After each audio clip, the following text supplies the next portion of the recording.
नमस्कार दोस्तों, स्वागत है आपका एक बार फिर एक नए टॉपिक के साथ मैं आज उपस्थित हुआ हूँ।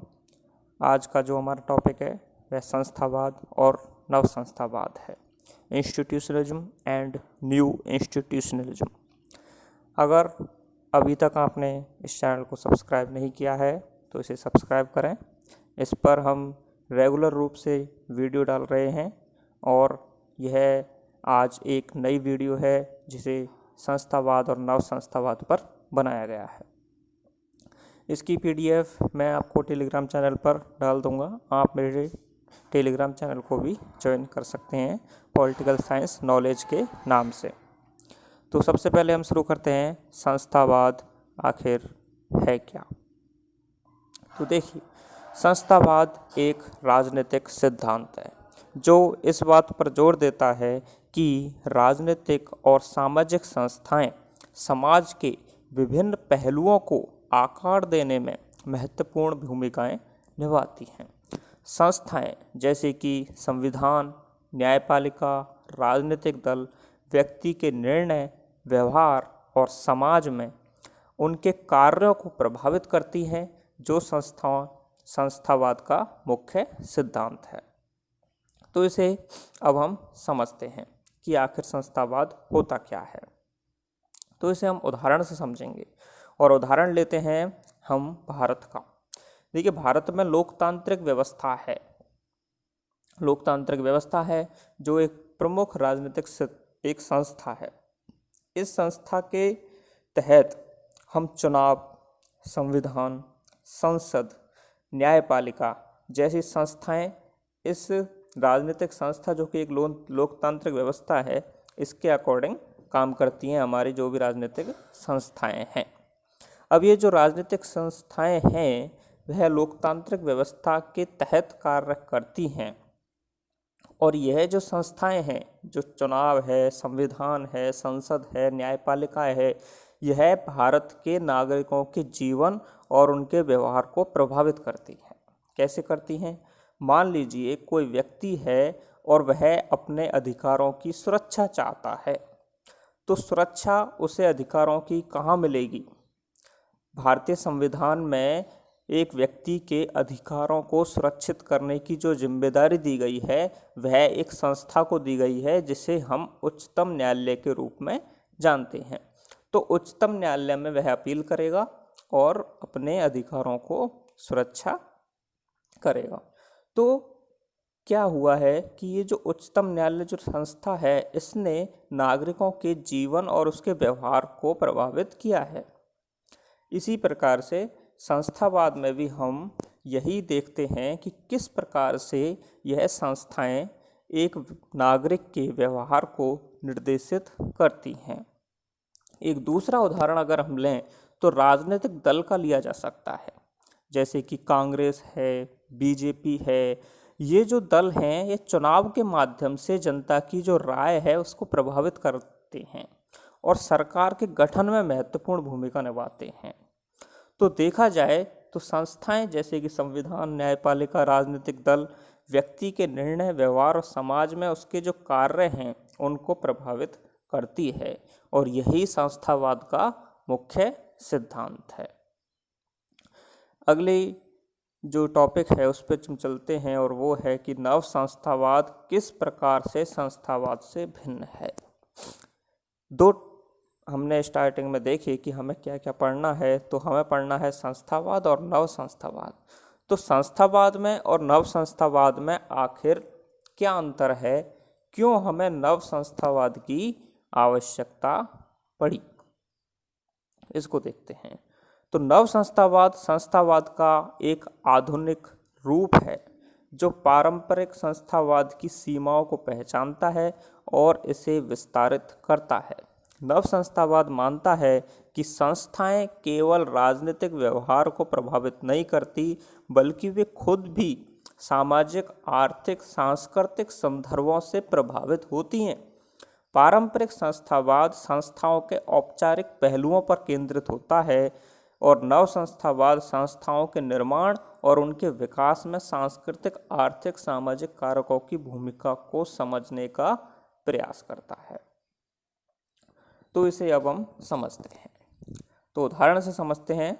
मान लीजिए कोई एक देश है और वह विशेष राजनीतिक व्यवस्था रखता है, जैसे कि बहुदलीय प्रणाली, मल्टी पार्टी सिस्टम उस देश में है।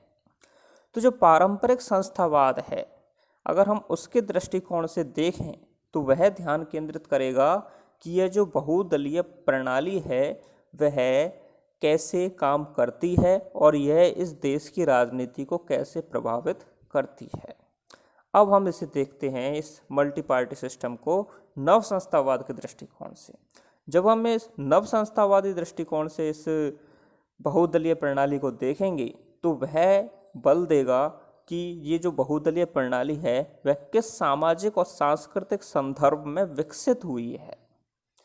जैसे कि भारत है, भारत में बहुदलीय प्रणाली है और भारत में बहुदलीय प्रणाली का जो विकास हुआ है वह देश की विविध सांस्कृतिक, क्योंकि यहाँ संस्कृतियाँ बहुत ज़्यादा हैं, यहाँ धार्मिक विविधता है, यहाँ भाषाई विविधता है, इस कारण से बहुदलीय एक प्रणाली विकसित हुई है, यह कारण है। तो नव संस्थावाद इस पर जोर देता है, नव संस्थावाद इस बात की जांच करता है।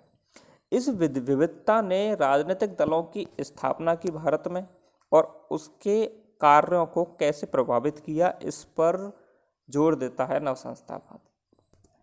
इसके अलावा नव जो संस्थावाद है वह इस विचार पर भी विचार करेगा कि समय के साथ कैसे आर्थिक परिवर्तन, जैसे कि उदारीकरण है, वैश्वीकरण है, उसने राजनीतिक संस्थाओं को किस प्रकार से प्रभावित किया है।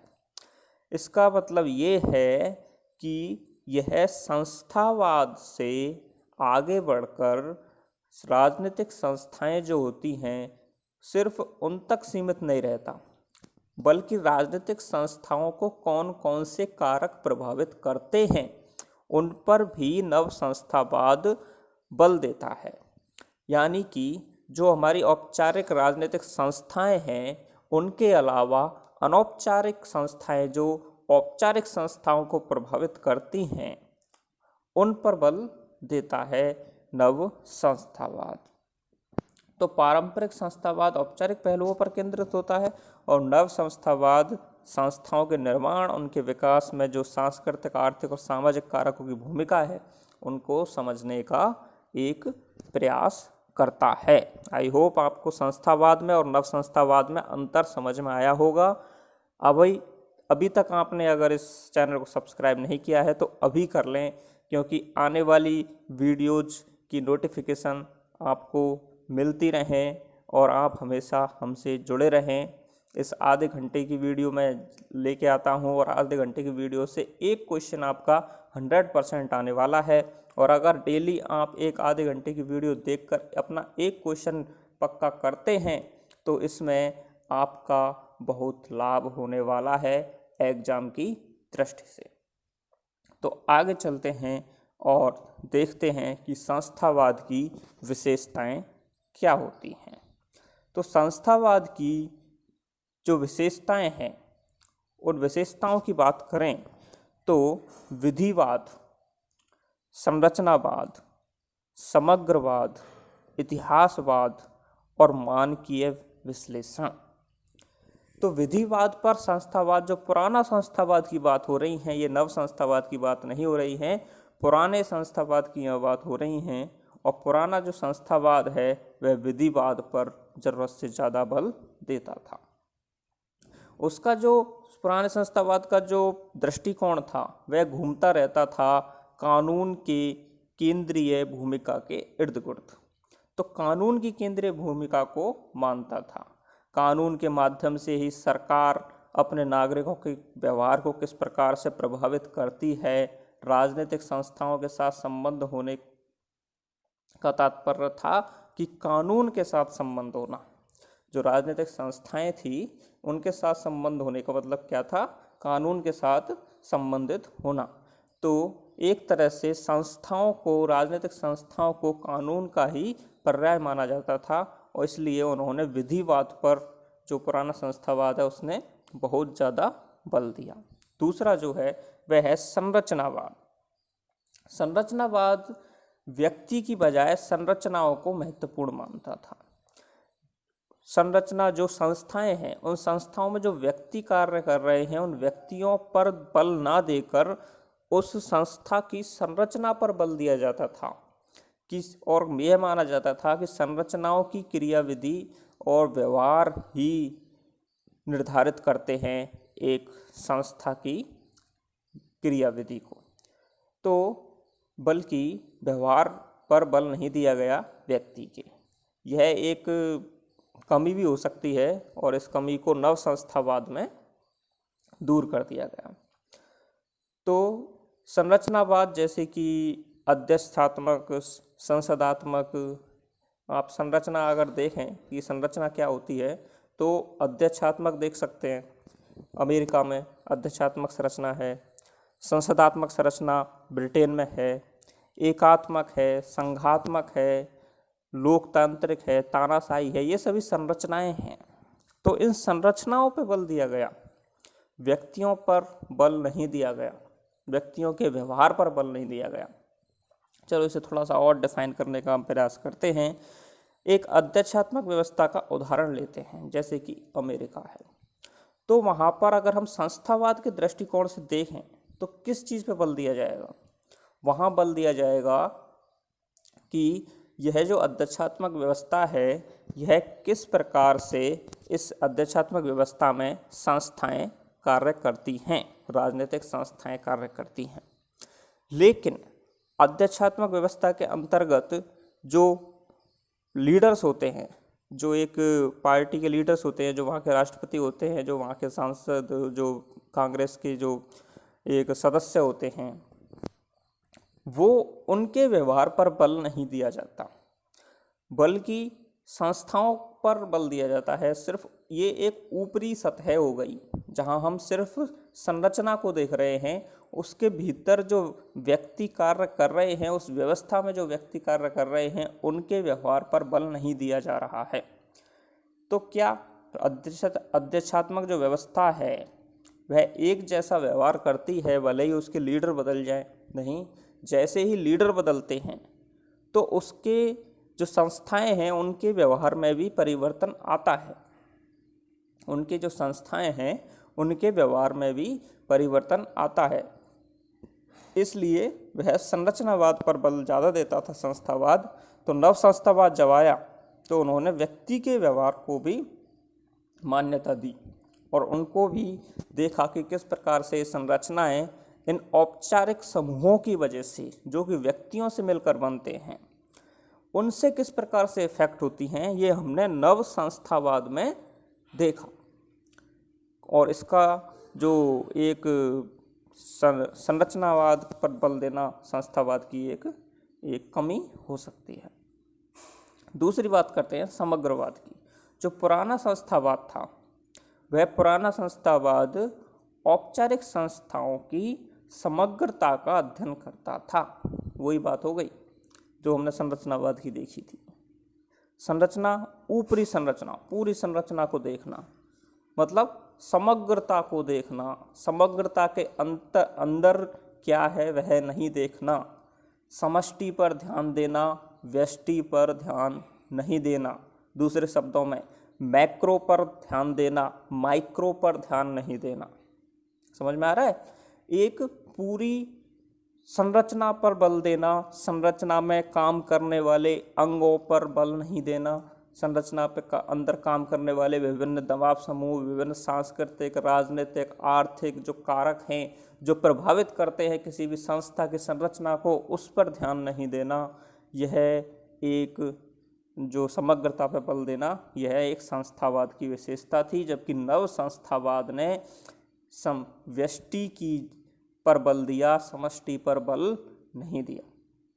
नव संस्थावाद ने व्यष्टि पर बल दिया, समष्टि की स्थान पर। दूसरी जो है इतिहासवाद, हिस्टोरिज्म। जो पुराना संस्थावाद है वह मानता था कि अगर हमें वर्तमान संस्थाओं को समझना है बेहतर तरीके से तो हमें इतिहास में झांकना होगा। अगर ब्रिटेन की लॉर्ड सभा को समझना है तो ब्रिटिश इतिहास में जो कुलीन तंत्रीय समाज था, उस कुलीन तंत्रीय समाज को और जो सामंतवादी परंपराएं थी उनको समझना होगा। समाज में भी तो संस्थाओं को प्रभावित करता है। तो अगर हमें किसी वर्तमान की संस्थाओं को समझना है तो इतिहास को समझना होगा, किस प्रकार से ब्रिटेन में कुलीन तंत्र आया, किस प्रकार से सामंतवाद था और किस प्रकार से उस समाज संस्थाओं का एक ऐतिहासिक क्रम में क्या हुआ, विकास हुआ। तो यह इतिहासवाद को देखता है संस्थावाद। मानकीय विश्लेषण, नॉर्मेटिव एनालिसिस करता था संस्थावाद। कैसे करता था? देखिए, मानक क्या होते हैं, मानक आपने पढ़े होंगे। मैंने अपने प्रीवियस वीडियो में दर्शन और राजनीतिक सिद्धांतों को अच्छे से पढ़ाया है, तो आपने देखा होगा वहाँ मानकों पर बल देते थे। दर्शन में जो पुराने सिद्धांत थे, दर्शन में मानकों पर बल दिया जाता था। मानक क्या होते हैं? मानक होते हैं नॉर्म्स। एक आदर्श व्यवस्था क्या होनी चाहिए, एक अच्छी सरकार क्या होनी चाहिए, जो जो चाहिए पर बल देता है। चाहिए है पर नहीं, चाहिए। जो चाहिए पर बल देता है वह एक नॉर्मेटिव बातें होती हैं, नॉर्मेटिव वाक्य होते हैं जो चाहिए पर बल देते हैं। अच्छी सरकार क्या होनी चाहिए, आदर्श व्यवस्था क्या होनी चाहिए, तो इन पर बल दिया जाता था संस्थावाद पर। मानक और मूल्य इनकी कोर थीम थी। संस्थावादियों की मानक और मूल्य कोर थीम थी। और परंपरागत जो सिद्धांत हैं उनमें भी हमने पढ़ा था कि परंपरावादियों ने संस्थाओं पर जरूरत से ज़्यादा बल दिया था। संस्थाओं पर बल देते थे। ये संस्थाओं के अंदर काम करने वाले या जो भी संस्थाओं को प्रभावित करने वाले अनौपचारिक तत्वों पर, अनौपचारिक पहलुओं पर, अनौपचारिक कारकों पर बल नहीं दिया गया था, जिसे दूर किया गया नव संस्थावाद में। आई होप आपको संस्थावाद की विशेषताएं, विधिवाद, संरचनावाद, समग्रवाद, इतिहासवाद और मानकीय विश्लेषण समझ में आया होगा।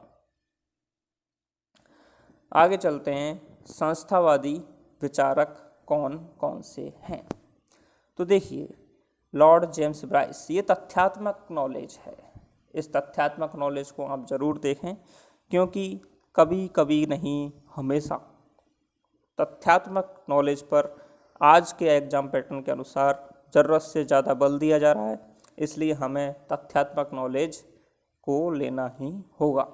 तो लॉर्ड जेम्स ब्राइस, जिनका प्रसिद्ध वाक्य facts facts and more facts है, उनकी एक बुक है अमेरिकन कॉमनवेल्थ, जो 1888 में आई, और मॉडर्न डेमोक्रेसी।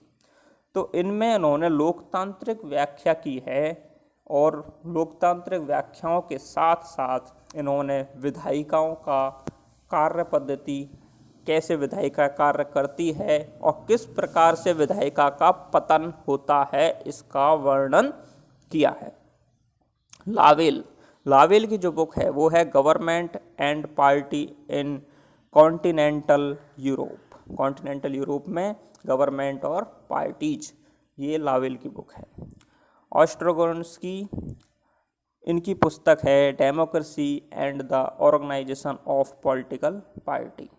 हरमन फाइनर, इनकी पुस्तक है theory and practice of modern government. इसके अलावा कार्ल जे फ्रेडरिक, सार्टोरी, डूवर्जर, ये सभी संस्थावादी हैं। कई बार तो एक सिंपल क्वेश्चन भी पूछा जाता है कि निम्नलिखित में से कौन सा विचारक संस्थावादी नहीं है। तो आपको कौन कौन संस्थावादी है और कौन कौन संस्थावादी नहीं है, यह भी याद रखना होगा।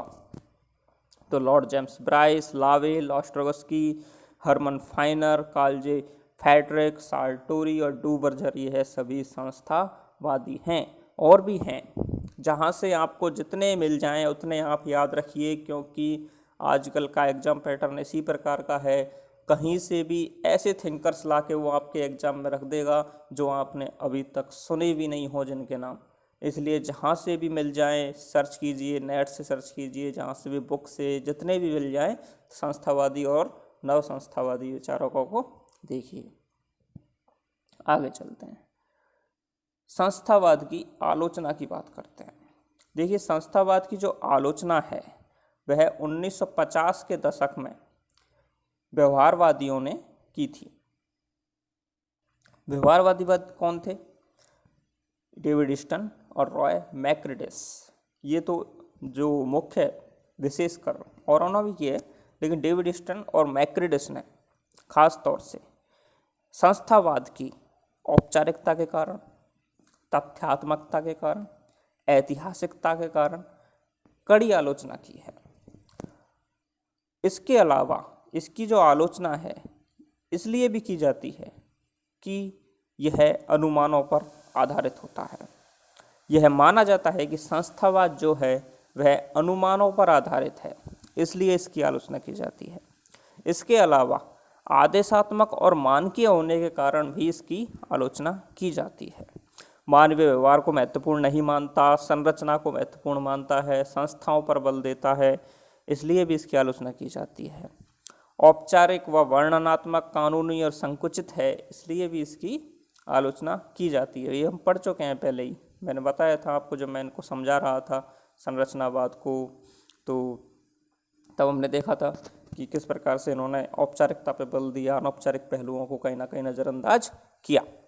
ऐतिहासिकता पर बल दिया, देखा था हमने किसी भी संस्था का इतिहास, उसकी वर्तमान जो कंडीशन है, जो भी संस्था का स्वरूप है, उसकी इतिहास पर के अनुसार होता है।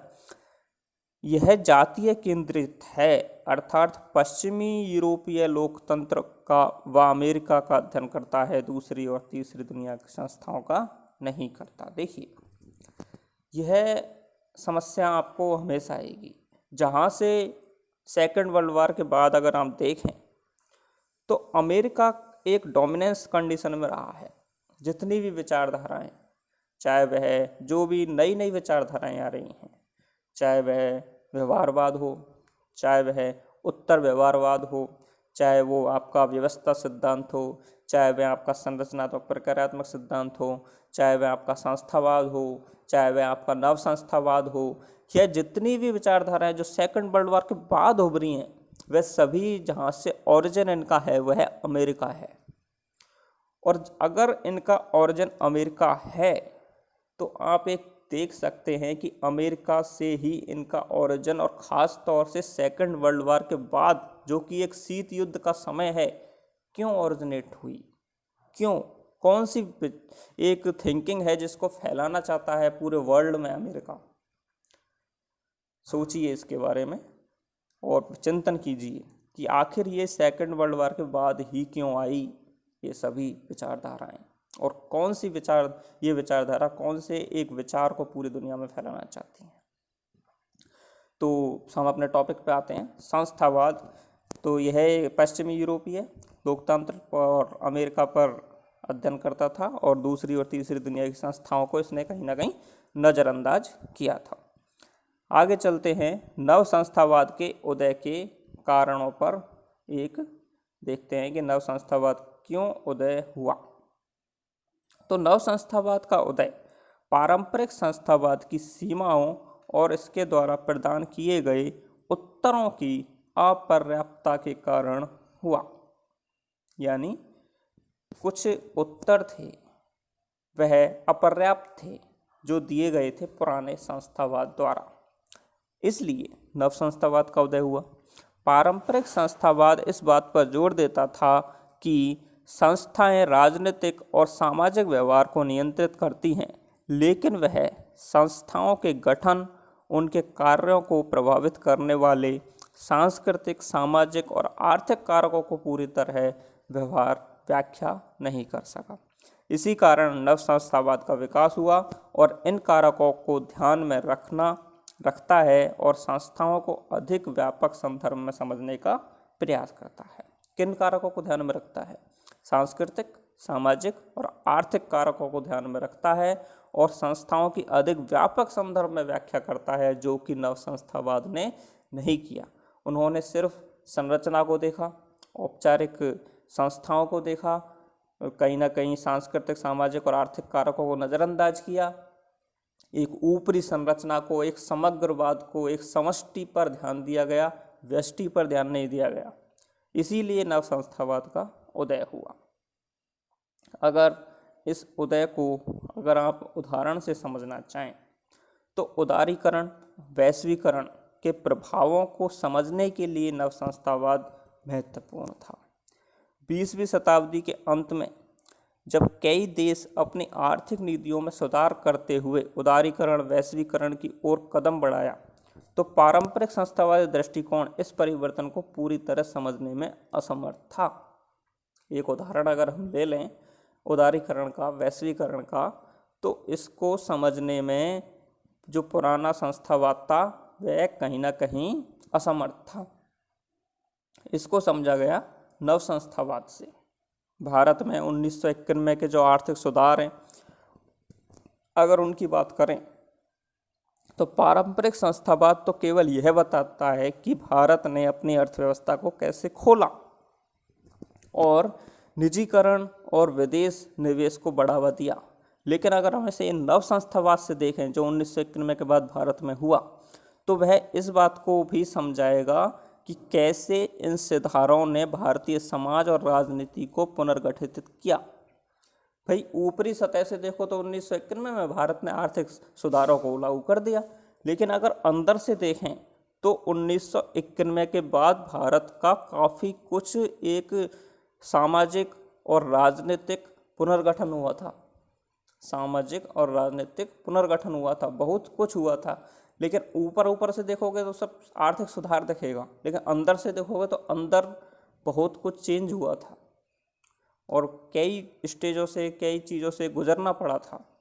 भारतीय संस्थाएं जैसे कि RBI है, वाणिज्यिक बैंक हैं, इन्होंने नए नियम बनाए, नई नीतियां बनाई। उन नीतियों ने किस प्रकार से समाज में व्यक्तियों को प्रभावित किया, किस तरह की परेशानियों को झेला लोगों ने, तो ये इन चीज़ों पर कौन बल देगा, इन चीज़ों को कौन समझेगा। तो इन चीज़ों को भी समझना चाहिए जो कि नव संस्थावाद करता है। तो इस प्रकार से ये कहा जा सकता है कि नव संस्थावाद की मदद से कैसे वैश्विक आर्थिक परिवर्तनों ने न केवल संस्थाओं को प्रभावित किया, बल्कि इन संस्थाओं ने भी समाज के विभिन्न पहलुओं को पुनः आकार दिया। नव संस्थावाद के उदय का मुख्य कारण यह था कि पारंपरिक संस्थावाद की सीमाओं से परे जाकर अधिक व्यापक और बहुआयामी दृष्टिकोण दिया जा सके। तो आई होप आपको उदय का कारण समझ में आया हो कि नव संस्थावाद का जन्म आखिर क्यों हुआ। अब नव संस्थावाद की हम प्रकारों की बात कर लेते हैं। देखिए, नव संस्थावाद मानकीय संस्थावाद जो कि मार्च और ओल्सन का है, इसके अलावा तार्किक चयन संस्थावाद जो डगलस नॉर्थ और लेवी ऑस्ट्रोम का है, आनुभाविक संस्थावाद जो वीवर और रॉकमैन का है, समाजशास्त्रीय संस्थावाद जो मार्च व ओल्सन और फ्लेपिक सेजनिक का है। ये मार्क्स ओल्सन थोड़ा सा अलग करना पड़ेगा, ये एक जैसा हो गया है ना। मार्च व ओल्सन और फिलिप सेजनिक। अंतर्राष्ट्रीय संस्थावाद क्रेसनर और रिट्सबर्गर। तो ये भी पूछा जा सकता है, आपसे सीधा ये पूछ लिया जाएगा कि आनुभाविक निम्नलिखित में से आनुभाविक संस्थावादी कौन नहीं है, ठीक है, या फिर कौन है। तो आपको याद होना चाहिए कि आनुभाविक संस्थावाद वीवर और रॉकमैन है। इसी तरह के क्वेश्चन पूछे जाते हैं। आजकल अवधारणात्मक समझ के भी क्वेश्चन पूछ लिए जाते हैं, जो आपको सेंटेंस देकर पूछ लिए जाएंगे, कथन और कारण देकर भी पूछ लिए जाते हैं, और फैक्चुअल क्वेश्चन भी पूछे जाते हैं।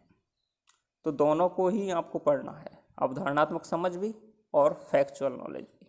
अवधारणात्मक समझ हम वीडियो के माध्यम से समझ लेते हैं, फैक्ट्स मैं अपने टेलीग्राम चैनल पर डाल देता हूँ, जितने मेरे पास हैं, जितने मैं अपने रेंज तक रखता हूँ उतने फैक्ट्स मैं डाल देता हूँ। वैसे फैक्ट्स की कोई लिमिट नहीं है, आप कितने भी फैक्ट्स इकट्ठे कर सकते हो। फैक्ट्स हर बुक में आपको एक ना एक फैक्ट्स, एक अलग फैक्ट्स मिल जाएगा, तो इनकी कोई लिमिट नहीं है। इसलिए आप एक अवधारणात्मक समझ तो विकसित करें, अवधारणात्मक समझ तो जरूर विकसित करें, क्योंकि अवधारणात्मक समझ के क्वेश्चन भी आते हैं और फैक्चुअल क्वेश्चन भी आते हैं, दोनों ही आते हैं। और जितने फैक्ट्स मेरे पास हैं उतने मैं टेलीग्राम चैनल पर डाल दूंगा, आप उसे ज्वाइन कर लीजिएगा। Political knowledge, political science knowledge के नाम से है टेलीग्राम चैनल। तो आगे चलते हैं और बात करते हैं कि नव संस्थावाद में जो तर्क संगत चुनाव दृष्टिकोण है वह क्या है। तर्क संगत चुनाव या तार्किक चयन कह सकते हैं। तो नव संस्थावाद का जो तर्क संगत चुनाव दृष्टिकोण है वह मानता है कि संस्थाएं व्यक्ति के तर्क संगत निर्णयों का ही परिणाम होती हैं। जो तर्क संगत निर्णय एक व्यक्ति करता है उसकी द्वारा जो संस्थाएं हैं वह वर्क करती हैं। तो यहाँ देखिए आप व्यक्ति पर बल दिया जा रहा है, व्यक्ति पर बल दिया जा रहा है और व्यक्ति के तर्कसंगत निर्णयों पर भी बल दिया जा रहा है जो कि नव संस्थावाद करता है।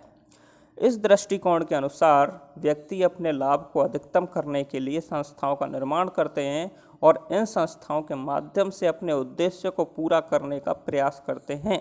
यह दृष्टिकोण संस्थाओं के निर्माण और उनकी कार्यप्रणाली में तर्कसंगतता और व्यक्ति के स्वार्थों को महत्वपूर्ण मानता है।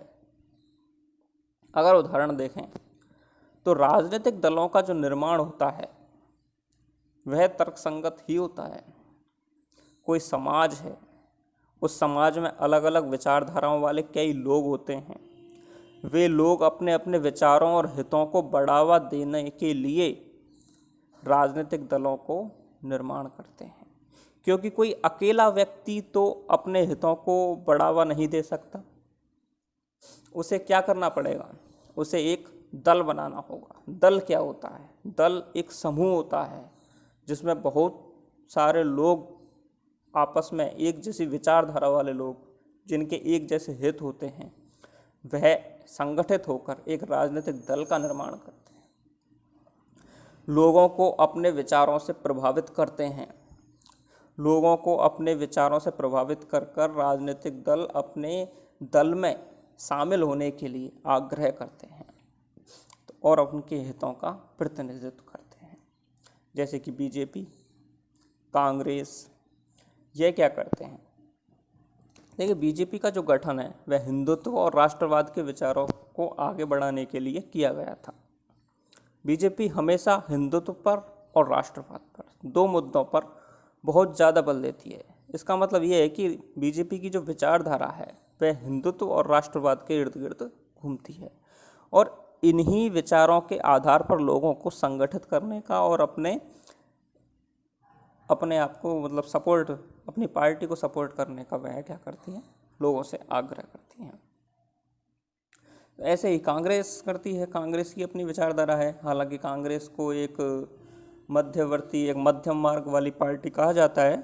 उसकी एक कोई पर्टिकुलर वो नहीं है विचारधारा। तो कुल मिला के तर्क संगत चयनों के आधार पर ही संस्थाओं का निर्माण करता है एक व्यक्ति। आगे चलते हैं और समझते हैं कि ऐतिहासिक नव संस्थावाद क्या है। देखिए, ऐतिहासिक नव संस्थावाद एक दृष्टिकोण है जो यह मानता है कि ऐतिहासिक घटनाएं और प्रक्रियाएं ही संस्थाओं को आकार देती हैं। यह दृष्टिकोण यह समझने की कोशिश करता है कि कैसे अतीत की घटनाएं वर्तमान संस्थाओं की संरचना और उनके कार्यों को प्रभावित करती हैं। इसमें हम वो ब्रिटेन वाला उदाहरण ले सकते हैं कि ब्रिटेन ने किस प्रकार से अपनी संसदीय प्रणाली को विकसित किया। 13वीं शताब्दी की अगर बात करें ब्रिटेन में, तो एक मैग्ना कार्टा हुआ था। उसमें राजा के अधिकारों को थोड़ा सा सीमित किया गया था और संसदीय अधिकारों को बढ़ावा दिया गया था। फिर धीरे धीरे 17वीं शताब्दी में जो ग्लोरियस रिवॉल्यूशन हुआ 1888 में हुआ था, ग्लोरियस रिवॉल्यूशन, तो उसमें संसद को पूरी तरह से एक मजबूत बना दिया गया था और राजा की जो शक्ति थी उसको बहुत ज़्यादा कम कर दिया गया था। वो कह सकते हैं एक नाम मात्र का कर दिया गया था और आज भी वहाँ राजा नाम मात्र का ही है। आज जहाँ वहाँ महारानी और महाराजा हैं वहाँ सिर्फ वो नाम मात्र के लिए हैं। जो एलिजाबेथ और जो भी हैं तो वह नाम मात्र के ही हैं। पूरी जो शक्ति है वह संसद में निहित है। संसद के अकॉर्डिंग ही वहाँ की रानी और राजा को चलना होता है। कहने को वहाँ राजतंत्र अब भी है लेकिन वहाँ संसदीय प्रणाली है। तो इसका जो विकास हुआ है यह ऐतिहासिक वास्तविकता के साथ हुआ है, इतिहास के संदर्भों में हुआ है। इतिहास की घटनाओं को देखकर अगर आप देखेंगे तो किस प्रकार से स्टेप बाय स्टेप वहाँ संसद मजबूत हुई है और आज एक सशक्त संस्था है। तो यही कहना चाहता है ऐतिहासिक नव संस्थावाद। उम्मीद करते हैं आपको संस्थावाद और नव संस्थावाद में अंतर समझ में आया होगा। क्या आलोचनाएं रही संस्थावाद की जिनके कारण उदय हुआ नव संस्थावाद का, ये भी समझ में आया होगा। कौन कौन सी विशेषताएं संस्थावाद की हैं और कौन कौन सी विशेषताएं नव संस्थावाद की हैं, यह भी समझ में आया होगा। अगर आपको समझ में नहीं आया है तो वीडियो को एक बार और देखें और बेहतर तरीके से समझ में आएगा, क्योंकि हम एक बार में 100% किसी भी चीज़ को नहीं समझ सकते। हमें रिपीटेशन करना होगा। रिपीटेशन कर कर ही आप सफल हो सकते हैं। चीज़ों को रिवाइज ज़रूर करें। जो पढ़ा है उसे सप्ताह के एंड में रविवार का दिन फिक्स करें और उसे फिर से रिवाइज ज़रूर करें। इसकी PDF मैं डाल दूंगा टेलीग्राम चैनल पर, और अभी तक आपने हमारे YouTube चैनल को सब्सक्राइब नहीं किया है तो इसे सब्सक्राइब ज़रूर करें, क्योंकि इस पर कंटिन्यूटी के साथ वीडियो आएंगी। अभी तक आप मेरी उसमें जाकर देख सकते हैं, चैनल पर जाकर देखिए। 13 या 14 वीडियो मैं डाल चुका हूँ, कंटिन्यूटी के साथ डाला हूँ। हाँ, बीच में थोड़ा 5-10 दिन का एक गैप आया था, वो मेरी जॉब की वजह से थोड़ी सी मैं व्यस्तता के कारण वह वीडियो नहीं बना पाया था। तो अब मैं बिल्कुल कंटिन्यूटी के साथ रहूँगा आपके साथ, और पढ़ते रहिए, मस्त रहिए। नेक्स्ट वीडियो में फिर मिलते हैं। धन्यवाद।